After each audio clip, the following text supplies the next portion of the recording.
İkinci testin səhvlərini müzakirə edirik. Burada ilk iki sual asan idi. Hamı orada düz cavab vermişdi. Üçüncü sualdan başlayaraq artıq səhvlər başladı və üçüncü sualda çoxunuz C bəndi seçmisiniz.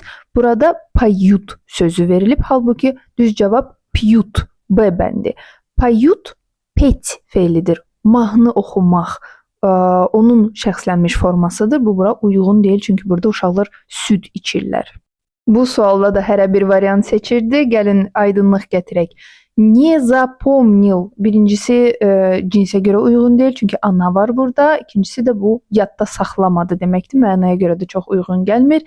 C bəndində isə не напомнила. Kiminsə yadına salmadı. Bu da sadəcə mənaya görə uyğun gəlmir. Bir dənə qalır не вспомнила. Yəni ki, o öz sinif yoldaşını yadına düşmədi sinif yoldaşı. Yəni tanımadı mənasında.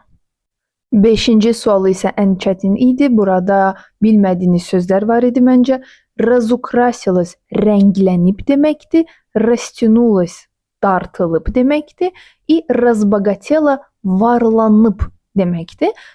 Burada deyir ki, onun ailəsi səhmlər vasitəsilə varlanıb. Təbii ki, düz cavab C bəndi olacaq.